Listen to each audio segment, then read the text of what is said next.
I have a question for Rava. Why? Hello, all benders and non-benders, and welcome back to Avatar Generations, currently sans Azula. Yes, the Azula update did not come out, which has got me all kinds of broken up. However, to be fair, I think according to some people in the Discord, I think they did say that it wasn't necessarily going to come today. So I mean, hey, you're releasing all of Team Azula plus quests and all that. I'm sure they want to make sure she's not bugged to high heaven, so we can offer time for quality. But in the meantime, I'm going to take this opportunity to make a video that I have been wanting to make for a minute now, which is my top 10 favorite relics in the game. As y'all probably know, there are a lot of relics in the game. Some are fantastic, and some are meh. Now, I'm going to set some ground rules here. This is going to be very much an opinion piece. This is not so much going to be a ranking per se. I mean, I'm going to rank my top 10, but it's not really like a relic tier list. I'm just going to be going over some of the relics that I find to be the best in the game based on personal experience. So, we're going to get right into it here with number 10. Now, number 10 is going to be our first and only 4-star relic on the little list here, and that is the Statue of Koshi. Just a reminder here that Statue of Koshi it's very simple, it's deceptively simple. Heal for 20% of damage taken from attacks. This relic is a mainstay on just about any defensive character. Just the fact that it is just constant, easy healing really adds up in a hurry. And this thing, honestly, the majority of the time, I would pick this over a lot of 5 stars. The only reason this one isn't ranked higher is because being a 4-star means that it is kind of taking a punch in the stat department. The HP and defense only go up to 4,200 and 240 respectively. So it's not it's always going to have a ceiling that a 5-star relic will breach very easily, but that healing matters a ton, and for a while there, Statue of Koshi was unapologetically dominant, and even to this day, it is a fantastic choice. Now, in the same vein as Statue of Koshi, I'm going to go to number 9, the Imbalance of Power relic. This one is usable by Earth Kingdom citizens and mined characters. And what this one does, heals for 25% of damage taken, so actually a little bit higher than Statue of Koshi, and transform each debuff on the caster at the start of their turn into a random 25% stat increase for 3 turns. This one is interesting. There's very few characters that can actually use it, but there are some noteworthy ones, such as Haru, of course, being the mainstay, and Yoon as well, if I am correct. Not only does this grant a really noteworthy Statue of Koshi healing effect, but the ability to just shrug off any debuff that comes your way cannot be understated. If you've got like a rank 3 fire debuff on you, this thing can help out a lot. Plus, I'm sure as the game goes on, we will be getting a whole lot more. So that is really not something that can be taken for granted, especially if you put it on Haru, as his kit does have some healing synergies. Now, the next relic I want to talk about is actually a free-to-play relic. This one is currently available in the arena shop, and makes you ask the question, what counts as a relic? Because, this is literally just a building. This one's literally just a building, but that's fine. Iron Encampment here. 75% chance to remove buffs and positive states from all enemies if 2 or more debuffs are present on any target when the caster attacks. And that happens once per turn. So, I'm ranking this one as number 8. The effect should rank higher than 8. Why do I say that? Well, because the ability to just wipe the enemy clean cannot be understated. This gets rid of invincibility. This can get rid of the vanishing state.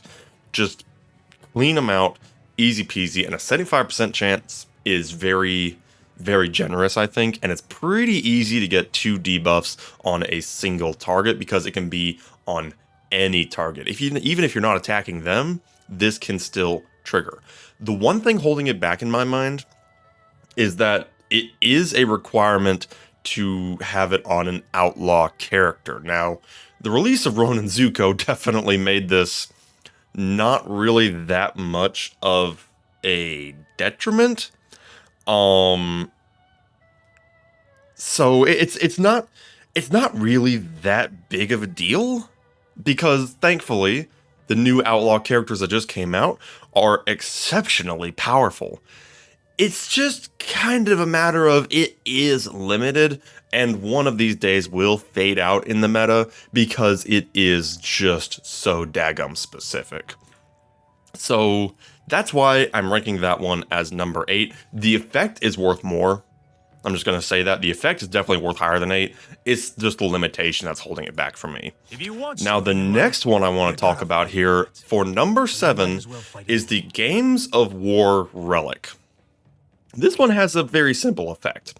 Increase the damage of all Earth Element allies by 15% for 1 turn when the caster gains a buff once per turn, 3 times per battle. That's when it's maxed out. So here's the thing with this one. First of all, it is exceptionally simple. All you have to do is gain a buff, and you get a damage boost. All your Earthbenders, if I'm correct here, yes, Earth Element allies, they all just get a buff for 1 turn. A very, very simple effect. What really ranks this for me, though, is a couple things. One, it first showed up on a Captain Bo Quinn banner, meaning that that's a powerful opponent banner. This was very easy to get. You do 6 summons, and boom, you've got it maxed out. No questions asked. Secondly, it is available in the summon shop right now for the red coins. So even if you missed out on Bo Quinn, who could rerun one day, that is technically possible. But even if you missed out on that, you can still get it in the summon shop. And then probably the biggest thing that makes this so valuable in my mind is that it is painfully easy to use. All you have to do is be an Earthbender, and you can equip this relic. I mean, anybody can use it. Kiyoshi, Boomy, Bo Quinn. It's a long list of Earthbenders. So basically, if you have this relic, that's an entire faction just covered.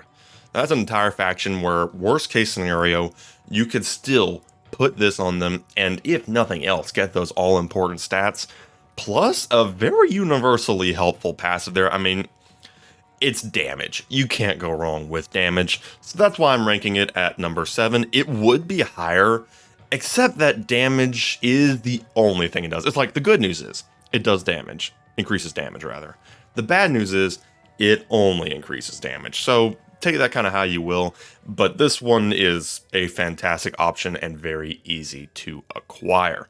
Next, I want to talk about my number 6 slot here, and that is going to be the Spirit Oasis, who she does not have equipped at the moment. There we go. Now, this one has tragically aged poorly in the post-Warden meta, but I'm still ranking it as number 6 because what it can do for Princess Yue is astounding. What the Spirit Oasis does is the caster heals all allies by 15%, grants 50% increased turn bar, and increased attack to all allies for 2 turns upon death once per battle. So, I like these fish. I like them a lot. If you get a maxed out copy of this and you stick it on Yue, that means that when she perishes, unless Warden is on the field with his Mocking Stance active, we're just not going to worry about that. When she dies, not only will she revive characters, but she will grant them 100% turn bar. When Yue was the meta there for a while, she was fun with this Spirit Oasis relic, and I quite like it. It's also worth mentioning, the requirement is spirit characters. Now, it is a small number of characters who are spirit characters, but the spirit characters we have are powerful. You're talking Princess Yue, you're talking Moonslayer Zhao, you're talking Blue Spirit, and even Avatar State Aang has kind of been catching up a little bit. He's actually got a nice little bit of a glow up in recent updates. So even he's actually doing pretty decent, and no doubt we will get more spirit characters as the time goes. Now, this one is very clearly meant for Yue because most of Yue's kit is that she dies. So it'd be a little quirky to put this on somebody like, say, a Moonslayer Zhao, but you totally can. I mean, they die, that's still a 50% turn bar increase to whoever is alive. Again, assuming the Warden is not there to just ruin your whole day. So this is a prime example of suffering from the meta, but I still love these fish. I really do. I'm not sure what now, Sokka means by lunar goodness. We are going to talk about my number 5 option here, tributes to the Avatar. Now, this is another prime example of suffering from the meta, but I still think it's cool. What you can do here, increase turn bar. It was 15% at just 1 copy. I've got 2 copies, so we're up to 17%.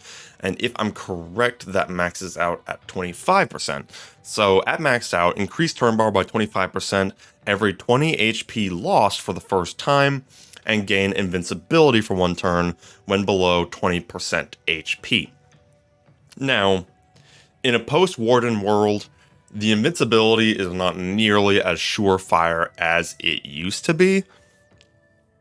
That said, I still love this relic. I'm still making it my number 5 pick here, because especially on Koshi, it's fantastic. She gets to live, she can do more revenge strikes, and assuming it doesn't get dispelled, it basically means she's guaranteed to at least get 1 more turn if she does get to that point. Plus, you can never complain with turn bar increase. That is always good. So, like I said, it's aged poorly. It has aged poorly, but I still like it. Probably the biggest thing in this one's favor is that you only need 1 copy. You get 1 copy, you have that invincibility, you're ready to rock. It does require you to be an avatar character though, which would be, of course, Koshi and Yoon. We do have the free-to-play Koshi though, so this could be used on her. So that is kind of what we've got there for Tributes of the Avatar at number 5. Now, my number 4 pick here, and I don't think I actually have it equipped on a character, so I'm just going to do that real quick, unless I am mistaken. We're just going to find it real quick. Here we are. Spirit Water Amulet. Now, this one I'm actually ranking pretty highly for a reason that I did not expect. Turns out this one's actually free to play accessible. When we got the boosts to account level, to the account level cap, I believe it goes up to 200 now. I found out that at certain thresholds, you actually get copies of this relic. It used to be just the snow leopard tiger thing. Now you actually can get copies of this for free, which is really cranking it up in my ranking here. That one's a biggie. And then what the effect does here, heal an ally for 12% of their max HP when their HP reaches 1 once per battle, excluding the caster. Basically what this is an endure for 1 character. Whoever gets down to 1 HP first, the Spirit Water Amulet will trigger and save them. It's not quite as special nowadays, because admittedly there's no shortage of endurance effects now, but the fact that you can put this on any waterbender and just get that endurance for 1 time, I think that makes this pretty valuable. And like I said, the fact that you can actually get it free to play is not something to sneeze at. I'm even wondering if you play the game long enough, if you can actually get this maxed out. I'm not sure. But it's entirely possible that they will give you the maximum number of copies to crank this thing up free to play if you play long enough. And again, it's kind of the same situation as Games of War, where it's really boosted by the fact that it's very general. Any waterbender can use this. You could stick this on a Katara, you could stick this on a Tegaka. There are a lot of options that you can do with this. So that's kind of why I'm ranking it so high. Now for number 3, we're getting into my top 3 picks here. We are going to talk about the ever-popular Warden Tower. We're giving this one the bronze medal. This one was cracked when it first came out. This one, I don't know what they were thinking with this one. It went full nuts. mostly because it could be used on both the Warden and Boquin. Post-update, they have made it impractical for Boquin now, but it's still fantastic on the Warden. What does it do here? Inflict decreased speed on all enemies for 2 turns, and increase turn bar of all allies by 25%, that's when it's maxed out, when the caster enters a positive state for their turn, or on their turn rather. And of course the Warden gets his mocking stance, as well as a counter stance later on. This thing is the meta at the moment. It's like undisputedly the meta. The Warden is everywhere with this relic. It's crazy. It is totally crazy. I mean, it tanks the enemy's speed if they don't resist it, and cranks up your turn bar by a shocking amount. And of course, how people are building the Warden, they're making him very, very fast, which means he's using his advanced very, very quickly, granting everybody that all-important turn bar. This thing's terrifying. The one thing that does limit it is very specific, usable by defense characters and officer characters, which made it very interesting because Boquin fit that as well.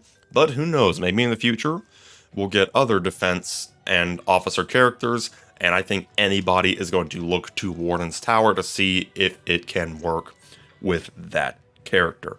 Now, number 2, the silver medal in my mind here. We're going to talk about Journey for Purpose. Yet they are all This is kind of another one that's like, does this really count as a relic? This is more so just a vibe, but it's fine, whatever. This was actually a free-to-play relic in the event that just ended with kind of the Zuko alone storyline, more or less. The way this works, increase the HP and attack of all exiles by 30%, does not stack, so you can only have one of these basically, and heal for 50% of max HP when the caster receives a crushing hit. First of all, massive stat boost just right out the gate. Even if you have a single copy, 30% stat boost to HP and attack, that is a lot. And then you put it on a bulkier character like Peace Iroh. There's quite a few characters nowadays that guaranteed crushing hits. But if Iroh gets hit by that crushing hit, he's got to heal for a ton. 50% is immense, especially on a tanky character like Iroh. If you don't have Iroh, guess what? Fire Nation Zuko, the completely free-to-play 4-star variant of Zuko, is a fantastic user of this relic. He is an exile, and he would love that 30% attack.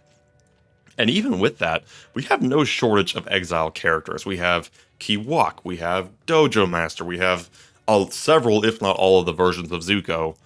This is a great free-to-play relic. The only downside, I think, is that now with the event ending, most likely this relic might not even come back. I don't know. This one might be a very exclusive relic. I don't know if this one's going to hit the summon shop like other free-to-play relics do. It is kind of labeled here as like a special event thing. So there might be some serious FOMO when it comes to these special event relics. I don't know. It's hard to say, but we're giving that one the number 2 slot. Now, my number 1 relic. I actually fibbed a little bit earlier when I said that Statue Kyoshi was the only 4-star. Hit you with the subverting expectations there, I guess. My number 1 pick, we're actually going to give to a 4-star. A 4-star that really should be a 5-star. We're going to talk about the Beach Umbrella. If you know anything about the meta, especially when Joro is in it, Beach Umbrella is a mainstay for Fire Nation characters. This will increase the turn bar and increase the attack stat of all allies by 15% for 2 turns when any character on the field is defeated, excluding the caster. Now, when this one was released during the Summer Festival, it was kind of implied to be like a May relic, because there was a relic for each character, basically. But it can be used on any Fire Nation character. The turn bar increase is the biggie. It used to have permanent attack boost, but 15% is still pretty good. But the turn bar is crazy. If you can get a kill and trigger this, it can very quickly snowball into just wiping out the entire team. Especially in its heyday, this umbrella was fantastic. It's also extremely usable. There's a ton of Fire Nation characters in the game, so it's not that exclusive or hard to use, and there are a lot of characters who would love to use it. So we're putting this one in my #1 slot. There's also a little bit of humor involved here that I'm considering the best relic in the game to be a freaking umbrella. The humor of that is not lost on me. That's just kind of funny, and it's great. It's a great relic that is super easy to use and a mainstay on the vast majority of Fire Nation teams. But that is all that we have for today. Like I said, Azula stiffed us. She ain't here yet, so we're talking about this. So I hope this wasn't too bad of a replacement video for y'all. Hope y'all enjoyed. Let me know down in the comments below what relics you found to be the most useful in your gaming here. I would be very curious to hear what you consider to be your favorite, maybe even your least favorite. I'd be curious about that as well. If you have not already, like the video and subscribe, and we shall see you next time. Have a good one.